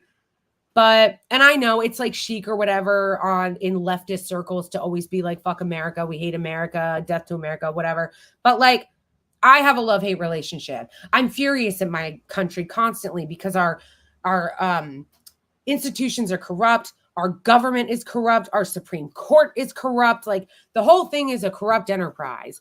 And we are run by billionaire oligarchs that do not care about this country. We are run by billionaire oligarchs and corporations in this country that don't give a single shit about this country. They care about extracting the wealth, not only from around the world by exploiting resources in other countries, but they also care about extracting wealth and resources from their own people by making us all widget workers that they don't care. They just want us to be mindless workers for them so these oligarchs can enrich themselves. They're not patriotic at all, okay? But, so going back to that, America has a lot of stupid people in it. And I say that as somebody who does love my country. A lot of Americans are dumb as fuck. And we don't read, and we don't educate ourselves. A lot of Americans did not go to college. A lot of Americans do not read books, do not read the news, and they get their sources of information from media, whether that is mainstream media and corporate media, which unfortunately still a lot of Americans do get their information from that. But a lot of them get it from social media. A lot of people get their news from YouTube. A lot of people get it from TikTok and Twitter, which I think is a good thing because there's people like us on here. I think it's a good thing that a lot of people get their news from social media insofar as there's different sources now. But think about it this way, and this goes to O'Day's comment. 10 years ago, in 2014, when the Israeli regime assaulted Gaza, none of us knew about it. Is there a hurricane happening in New York? Oh my gosh, you guys, I'm scared. The weather in Brooklyn is insane right now. It's insane. It's like a hurricane just came through. Oh my gosh. Okay, so anyway, what I wanted to say about O'Day's comment was that 10 years ago, when the assault on Gaza happened in 2014, there was not nearly as much independent media as there is now. So not only did most Americans not even know what happened in Palestine during that time in Gaza, but a lot of people, if they did hear about it, would only hear the Israeli perspective only. Because before independent media, the only media that you would get was media from corporations like CNN, MSNBC, the New York Times, Fox News, and all of them are on the side of the Israeli regime. All of them take the side of the Israeli regime. All of them do propaganda. All of them do propaganda on behalf of the Israeli regime. So it was the only story we'd get. You didn't hear the Palestinian perspective. So that is why even now, a lot of Americans are really ignorant about what happens in Gaza, because a lot of them get their media from mainstream media, if they get it at all. Because like I said, unfortunately, there are a lot of idiot Americans that don't pay attention to the news at all. They couldn't find Gaza on a map. They don't even know what Gaza is. All they do is like watch reality TV and sports. Like they have no idea. Americans are not engaged in their political system, not in any real way. Like our voter turnout is really bad. A lot of people, we focus so much on like Democrats, Republicans. A lot of people don't even vote at all. They don't even vote at all. Like we have a very uneducated population. And I'm not saying that just to put Americans down, because I'm one of those people. Okay. Like I am an uneducated American. I did not go to school. I did not go to college. I was not encouraged to vote and be civically engaged. None of that. So that is the answer as to why it is always the Israeli narrative and the Zionist narrative that gets propagated, is because a lot of Americans are disengaged from politics. They don't watch the news. If they do watch the news, a lot of them watch mainstream media where they're only getting the propaganda from mainstream media. And it is only recently, only post October 7th that a lot of Americans started looking at other sources, including myself. Post 10/7, that a lot of us actually started getting our news from other sources and learning about what was actually happening in Gaza. And I think that one of the reasons for that, it was because it was so seismic that everybody was talking about it. And then it started making people like me and other uneducated Americans actually look into what was happening and be like, yeah, like, what is this? And actually start looking into what was happening.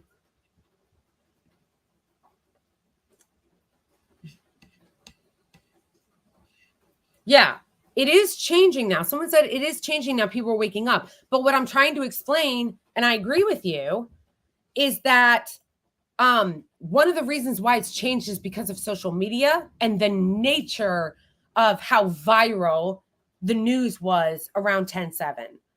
Like the news was so viral that everyone had heard of it. Even people in my family that don't pay attention to politics knew what happened or had heard of it. And then because of social media and alternative media and platforms that actually talk about what's really happening in Gaza, we had sources to go to, like people who just watch, let's say, the news on TikTok, or they do on YouTube, or they do on Instagram, or they do on Twitter, or they watch independent media generally and don't just get their news from CNN, MSNBC, Fox News, New York Times, Wall Street Journal. They were able to get an alternative perspective in a way that had never happened before, in a way that was not around during Operation Cast Lead, in a way that was not around any time before this modern era.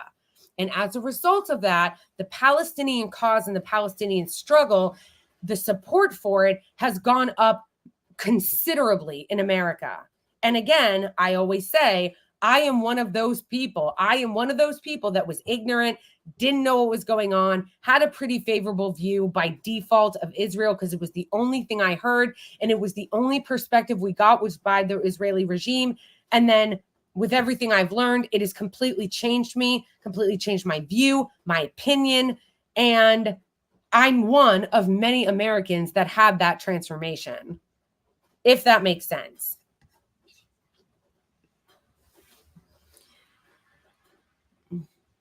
First of all, thank you, O'Day. I will always, always, always stop to thank my beautiful subscribers when you guys donate and give super chats and become members and all of that stuff. So thank you so much for the 30, I don't know what that's called.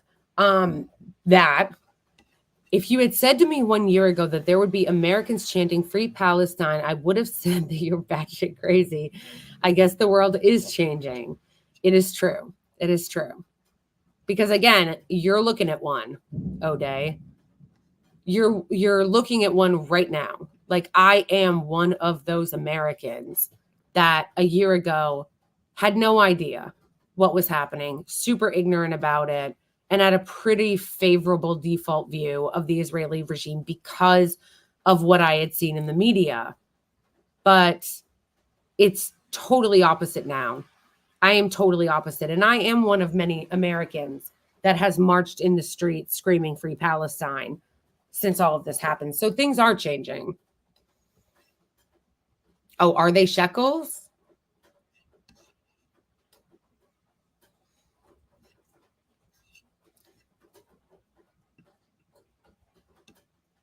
Okay, I don't know if you guys... Oh, okay.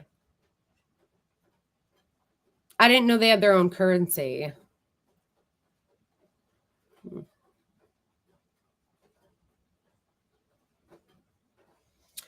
Oh, Irori, that's okay.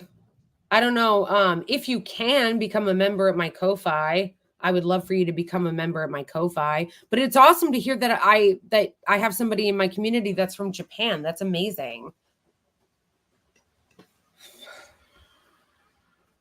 I would love to go to Jerusalem, O'Day. I would love to go to Jerusalem. O'Day, another thing that I learned that I did not know was that I used to not know that there were Christians in Palestine. Like, I didn't know that. There's like churches, like Christian churches in the occupied West Bank, which I never knew.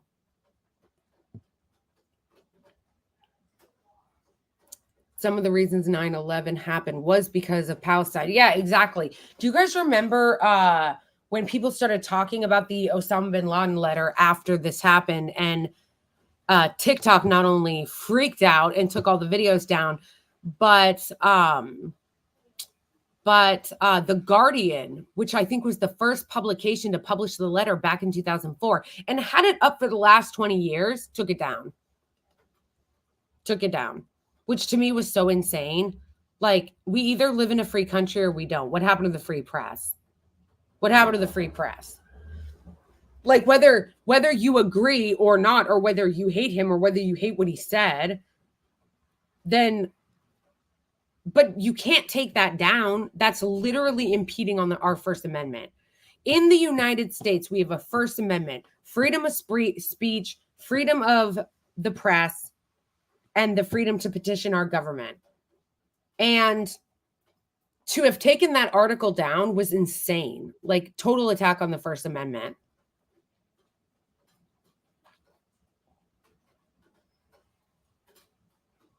Yeah, O'Day, one of the biggest lies that I learned that was untrue through all of this, through my awakening, was that the reason why this happened, the reason why 10/7 happened, the reason why there continues to be conflict in these territories was because Arabs are anti-Semitic.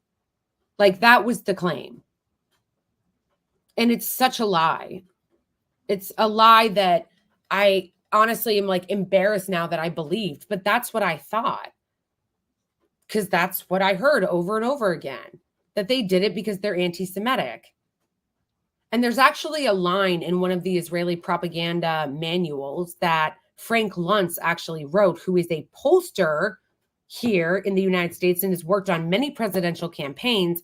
One of the things that he put in that propaganda pamphlet was to say, always say it's about anti-Semitism and not territory. Like, that was one of the things that they would say in order to deflect from the fact that the Palestinians were occupied. They didn't want to talk about the fact that the Palestinians are occupied, including in the occupied West Bank. This is not just something that happens in Gaza. It happens in the West Bank. Some horrific footage that I have seen come out of Palestine has been from the occupied West Bank. That they want it to be about anti-Semitism and not about what it's actually about, which is they don't want to talk about the occupation. They don't want to talk about that. Yes, freedom to assemble as well.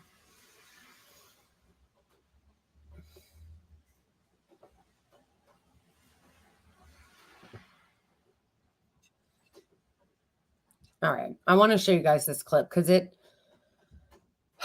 I really want to show you guys this clip because it really does tell you everything you need to know about AIPAC and our media. Actually, not just AIPAC. The reason why I want to show you guys this clip is because it tells you everything you need to know about media here in the United States. And if you want an answer to the question as to why so many Americans don't support or understand what's happening in Palestine, it is because of our media. And this clip is a great example of it.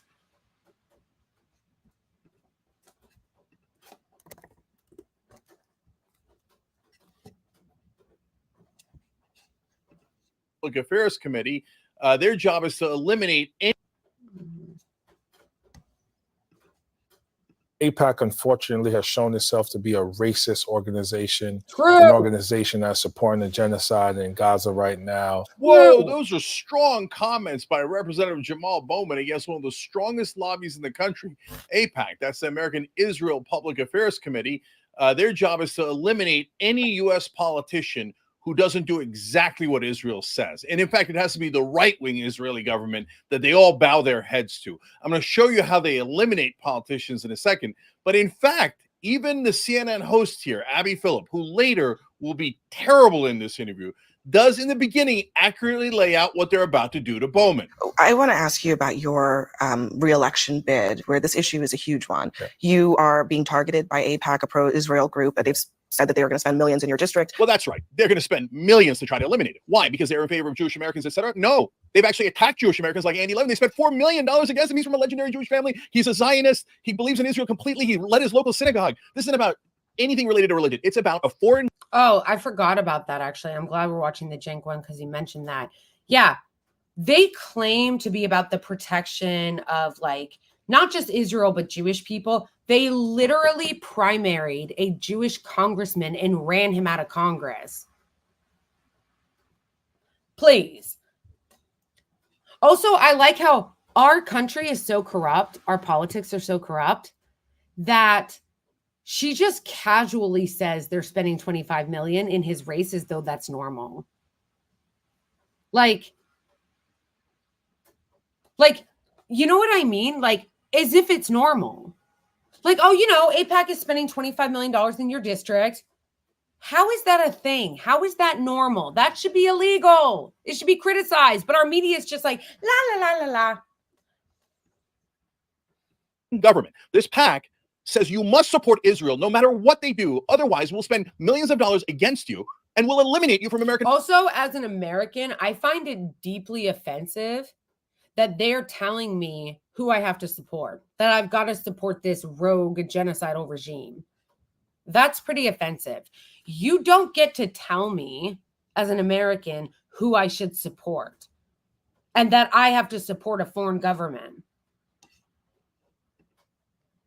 In politics, and they're not at all shy about it. And so they did it to Andy Levin in Michigan. They're threatening to do it to Jamal Bowman. And all Andy Levin said was, can we treat Palestinians as human beings? And I love Israel, and I think a two-state solution is going to be better for Israel. They're like, how dare you? No, you must be against all Palestinian rights. And they found Haley Stevens, who said, yes, sir, absolutely, sir. I will serve the lobbyists no matter what, sir. So Haley Stevens will never, ever vote again. Also, that's something else that I realized was a lie after learning this more, is that the whole two-state solution thing was just propaganda that American media and American politicians would tell Americans to make it seem fair, when really the Israeli regime never believed that.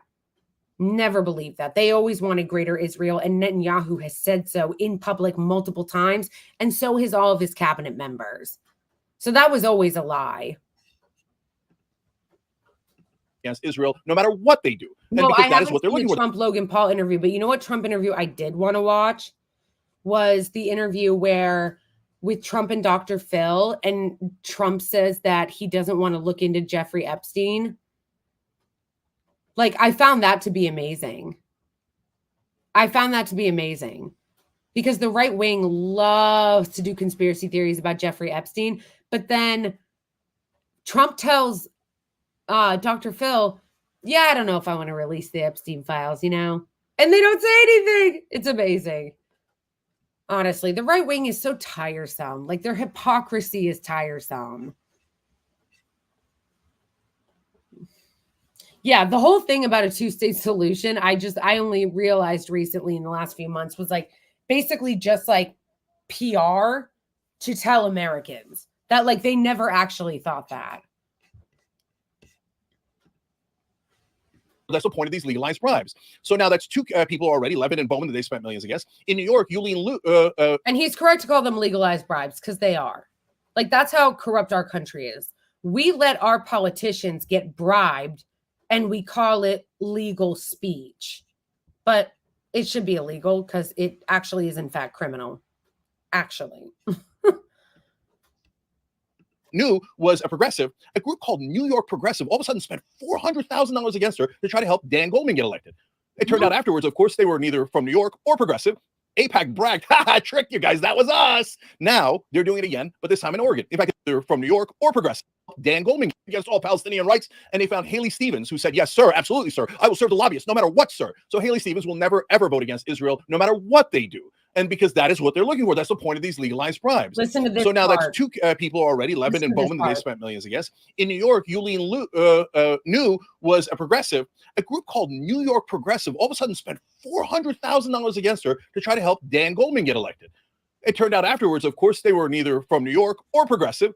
AIPAC bragged, ha, tricked you guys, that was us. Now they're doing it again. So you guys got that? So AIPAC created another PAC, a dark money PAC. So you don't need to know who's behind it or who's putting money in it or how much. Registered it to run Zionist Dan Goldman against Newly New, or Yulie New, sorry, and get her to lose and give him that seat. And then it came out afterward. Good night, Fuwa-chan. Good night. And then it came out that they were not from New York, nor a progressive group. It was a dark money AIPAC arm. Insane.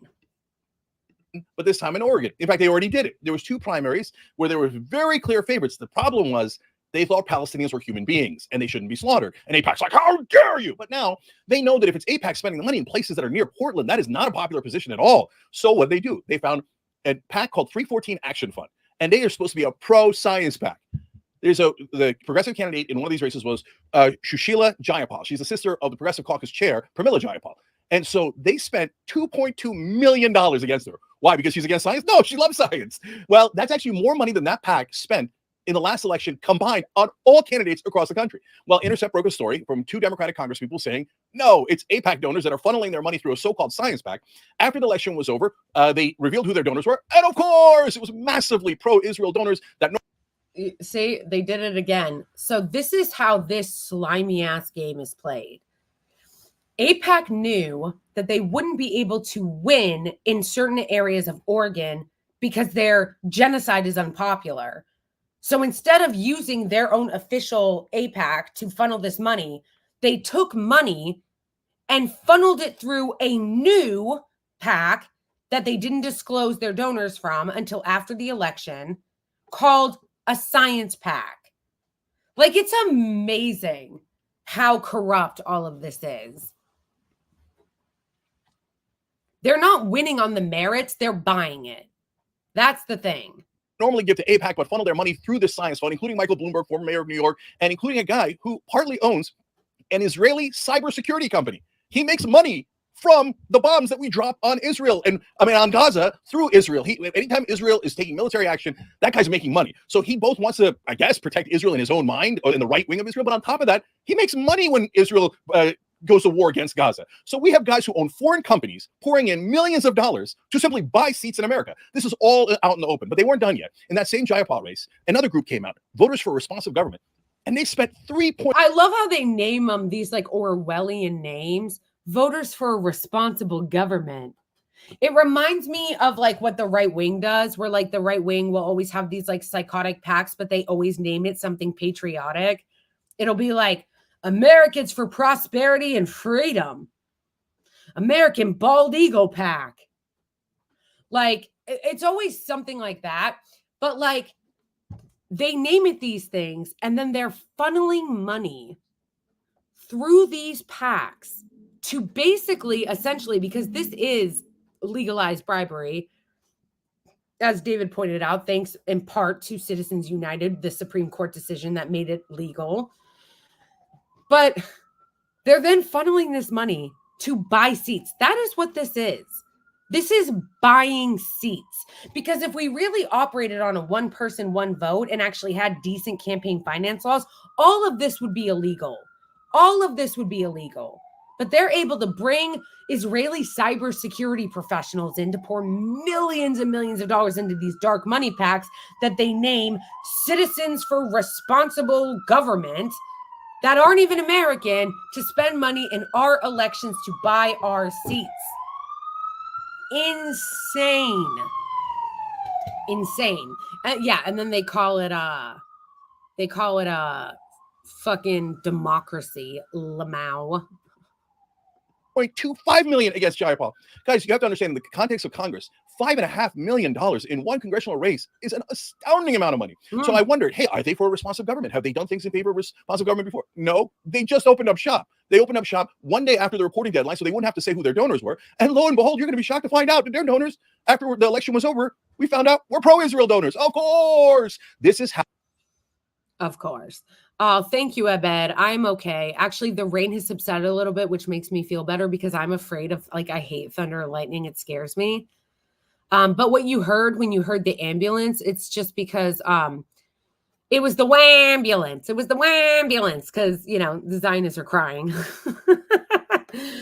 No, but for real, it was an ambulance because that's honestly really common in New York. Like in New York, you always hear an ambulance or a like an ice cream truck or something. But hearing ambulances is pretty common. How you buy all of the American Congress. Now, why all the American Congress and not just these? You think other congressmen aren't paying attention to this? They see that if you dare defy Israel even 1 inch, they will eliminate you. Even if you're one from a legendary Jewish family, even if you're for totally benign two-state solution, you have to be a Netanyahu right-wing zealot in order for AIPAC not to eliminate you. Why do you think they're inviting Netanyahu, both the Republicans and the Democrats, to speak in front of Congress, this butcher, the guy who's now killed over 36,000 people, including over 25,000 innocent women and children, a stadium full of women and children, this barbaric monster. They're all going to give a standing ovation after standing ovation, but we're not done yet. I want to go back to the Bowman interview, and I want to show you what Abby Phillips does in terms of media and how Bowman's fighting back. But one more person you should know about, Jamie McLeod-Skinner, really good progressive, also in Oregon. Well, she had one problem, though. She was not sufficiently right-wing pro-Israeli Netanyahu government. So what do? The Science Fund spent about $500,000 against her. Insane. But they're like, wait a minute, in the Jayapal race, at least you were back in a doctor. You had some sort of maybe plausible claim that you cared about science in this race. The person that McLeod-Skinner was running against is a McDonald's franchise owner. What does that have to do with science? Like, yeah. Don't worry about it. Okay. It's just, no, you will not speak out against Israel. We're for science and responsive government. So now Jamal Bowman is going to lay into AIPAC more. I watch the whole thing, and then I'm going to show you the horrible things that Abby Phillip did in the rest of the interview. AIPAC unfortunately has shown itself to be a racist organization, an organization that's supporting the genocide in Gaza right now. And my opponent is partnering with them, even though the majority. Listen to this interview, and I want you guys, specifically those of you who are not in the United States, to really key in to how she manipulates the conversation and how she doesn't ask him any follow-ups about AIPAC. She just keeps trying to smear him. And I want you guys to really listen to the way she does that because of the fact that this is not the exception. This is how all of our media operates. Majority of their donors are MAGA racist Republicans trying to take our voting rights, trying to take reproductive rights, gutting affirmative action, and supporting fascism. Again, super strong words there, saying that AIPAC is supporting candidates who support fascism and calling them racist. That's strength. I love that from Representative Bowman here. But now here comes Abby Phillip. So look, why the politicians sell out to AIPAC is crystal clear. And there's so many more examples. Look, this giant amount of money, $5.5 million against Jayapal, $4 million against Andy Levin. And by the way, $4 million against Nina Turner. She had a 35-point lead in the Cleveland area. Chantel Brown, a candidate nobody had ever heard of. And you guys, there's an implicit way that they do this. Brown raised her hand out of nowhere and said, I will support Israel no matter what. And lo and behold, AIPAC and its allies like Democratic Majority for Israel showed up. By the way, it's not Democratic Majority for Cleveland. It's Democratic Majority for Israel. So none of this is nuanced or complicated. It is brazen. You must support a foreign government. Otherwise, we will eliminate you. So Chantel Brown raises her hand and says, I'll support Israel no matter what they do. And she's delivered on that promise. And all of a sudden, $4 million magically pops up to help Chantel Brown defeat Nina Turner. So this happens over and over. And they drill home the message. You better not defy a foreign government. Otherwise, you'll be eliminated from American politics. So these are all facts. You can look them up. They are 100% clear. There's no question about it. And they partly brag about it. They don't mind me saying things like this. They're like, that's right. I hope he tells everybody, those Congress people, they better never defy us. And if they ever defy us, we'll spend 4 million, 5 million eliminating it. Does this look like democracy? Does it look like our representatives are serving us? But now we turn to media. Abby Phillip, who asked a good question in the beginning, now all of a sudden has 3 to 4 questions in a row, all trying to paint Bowman as an anti-Semite. Wait, he made some interesting and potentially inflammatory comments about AIPAC. Don't you want to ask him why he thinks they're racist? Well, don't you want to ask, wait, this is outrageous. So the couple of $1 million they're going to spend in your race. And nope, she then goes 100% to AIPAC framing. Watch. Putting aside AIPAC, are you in part responsible for alienating your own constituents, many of whom are Jewish, and we're very unhappy with how you responded to October 7th? Do you see that trick? Oh, I'm putting aside AIPAC. This isn't about AIPAC at all. But golly gee, the things you said about your Jewish constituents after October 7th, they really made them work. Wait a minute. First of all, he didn't say anything about the Jewish constituents. And you're assuming that they would be upset that he's not supporting the right-wing government of Israel. But a lot of Jewish Americans are actually really bothered by Netanyahu's government. So that's a weird assumption. And then she makes it seem like he said terrible things after October 7th as if he supports Hamas. But Bowman clarifies later in the interview, wait a minute. No, you're referring to comments I made several months after October 7th. So why say right after October 7th? Because she wants to paint him as, well, I mean, this guy who seems to like what happened on October 7th. No, I'm not doing it on AIPAC's behalf, but you must answer for how. But I just love how, and he's right in everything he's saying here. She goes putting AIPAC aside for a second. Why? That's who he's talking about. He's talking about AIPAC. You don't have any follow-up questions? You don't think that's weird? You don't think it's inappropriate that they're spending that much money on behalf of a foreign government? You don't think it's sus that a foreign lobbying organization is putting this much money against him? But no. She doesn't want to talk about that. She doesn't have any follow-up questions. She just wants to smear him and imply that he's anti-Semitic. Oh, anti-Semitic you are. That is the clear implication. But if it was just one question, you might say, hey, Jake, you're over extrapolating here. Is it really the case? Watch. She does it again, and I swear this is a different question in the same interview. Do you have any regrets about how you talked about this issue, especially in those early days right after the terror attack on October 7th? Notice she doesn't talk about what AIPAC is doing to try to buy this race, even though she acknowledged it in the beginning. She now has turned around. Do you have regrets? It's your fault, isn't it? Look at what you said right after October 7th. You should have regrets. Oh, it's your fault. I can't believe it. This is, wait a minute, how many times are you going to ask the same question? After Bowman responds, she goes back and asks it again, implying as if Bowman is the problem, as if Bowman was an anti-Semite, and the poor little AIPAC had to go out there and attack him and spend all this money. It is disgusting framing. And they do this almost every time in media. And since AIPAC is so toxic now, she then pivoted to, there's another group that's pro-Israel, J Street. And J Street's complicated. Sometimes I like what they do. And I think during this, offensive against Gaza, they haven't been nearly the moderates that they're supposed to be. And they've taken a very in my opinion, rights in this case, and goes, well, the attacks on October 7th immediately. And it wasn't shortly after October 7th that they Israel groups. So Bowman responds here. Let's show you. Well, we condemned the attacks on October 7th immediately. And it wasn't shortly after October 7th that they unendorsed us. It was a couple of months, I think, afterwards. I would like J Street to challenge AIPAC more and not be AIPAC light in Congress. Yes. So when you say they're left-leaning, I smiled because there are other organizations like If Not Now, Jewish Voices for Peace, and others that are truly left-leaning and truly fighting anti-Semitism in a real way and for free Palestine. To be clear, so Representative Bowman points out wonderful Jewish American groups who are fighting against anti-Semitism and fighting for rights for. Let's be clear. You said 1 inch off Israel. I mentioned it super briefly in the beginning and to this so-called and saying Israel won. I thought there was more. Some brief of the House in New York voted against it and was like, what do you think of the other lobbies that control our politicians? The drug lobby, the oil lobby, the banker lobby, the defense contractor lobby, big sugar, you name it. I don't know why I thought that there was more to that. Or I thought that there was more video from that. But still, it was a ridiculous interview.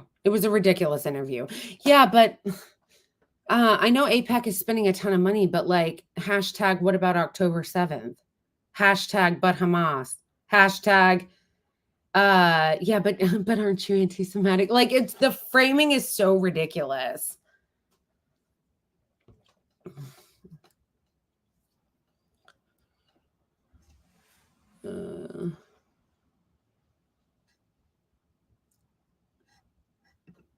It's just insane.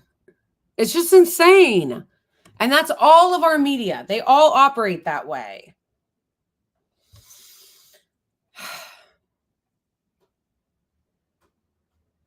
Oh, yeah. Somebody asked about why I was speeding. I was speeding it up just so that, it didn't take forever. And also what I was trying, although I agree with what Jenk said in that video, what I was trying to get to was Abby Phillip and the ridiculous framing of her interview, because everything is framed that way.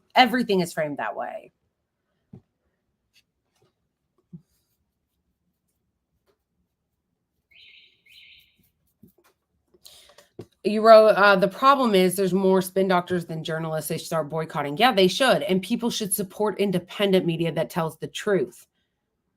The more you support independent media and take money away and eyeballs away, because that we live in an attention economy. So who you support with your dollars, with your subscriptions, with your eyeballs, with your time is going to grow. So yeah, people should not be paying to support these corporate outlets that are just propagandists for AIPAC. They should be supporting independent media that actually tells the truth. Yeah, literally though. Literally every day, all day, every day. That's all of our media every single day. Every single day. Yeah, exactly. Clicks. They're always trying to get clicks, but they're always doing propaganda and framing it on behalf of the Israeli regime. So people should absolutely not give their money or their attention to them.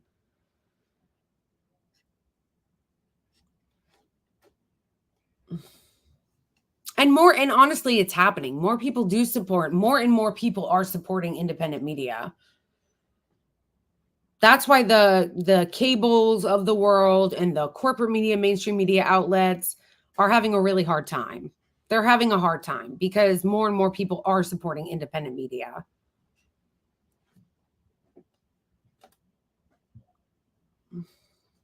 I think I read recently that the New York Times was starting to lose subscriptions, and I was like, good.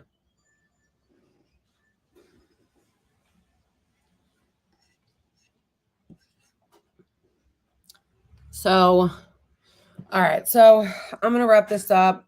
I am still going to be posting TikToks and stuff this week. So if you guys don't follow me on TikTok already, I think that all the links to all my other socials are in the description box of my page or in the like bio part or whatever. So first and foremost, before I start to wrap up, yeah, Joe, that they were the ones that did that screams without words atrocity hoax propaganda. But anyway, before I wrap up, I wanted to say thank you to everybody here already, just everybody. Thank you guys for just supporting my channel, supporting me. Thank you to everyone who gave me super chats tonight, everybody who gives me super chats in general. Thank you to everyone who became a member at Ko-Fi, that Ko-Fi right there in my description. Becoming a member there obviously helps. It's not affiliated with anything else, so I don't have to worry about the censorship. Thank you to everybody who donated to my Venmo, just everybody who supports me. Thank you. I appreciate you guys so much. I'm not going to be doing a live next week because I'm going to be out of town. I'm going to visit my sister and I'm going to be taking care of her after she has surgery. So I won't be able to do a live, but I am going to try to still post like videos that I do. I'm still going to try to make a couple videos here and there and then post them on YouTube or post them on my other socials. I'm just not exactly sure when that's going to be or how many I'm going to be able to do. So, well, theater, I'm probably going to put them on YouTube too. So, anyway, yeah. So, that's why I did this live today so that we could hang out for a little bit before I go out of town. And,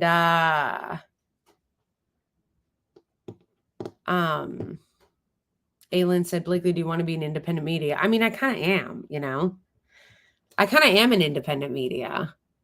That's why, you know, tell all your favorite streamers to have me on. Tell all your favorite news channels to have me on. The Majority Report or anybody else that you guys watch, tell them to have me on. So anyway, I love you guys all very much. Thank you for having my back. Thank you for being members. Thank you for supporting my channel. And I'll miss you guys because I love doing these lives with you. I have fun with you guys. And you guys here on YouTube are a really, really great community. Join my Discord if you haven't already joined my Discord. Join the Discord. Wolf Cloud, I would love to. I would love to debate a Zionist. I would absolutely love to. Yeah. So join the Discord if you haven't. I love you all. Free Palestine. Free Palestine. We're not going to stop until Palestine is free. And I'll see you guys at some point in a video next week, but, you know, in a live the following week. All right. I love you all. Good night from New York.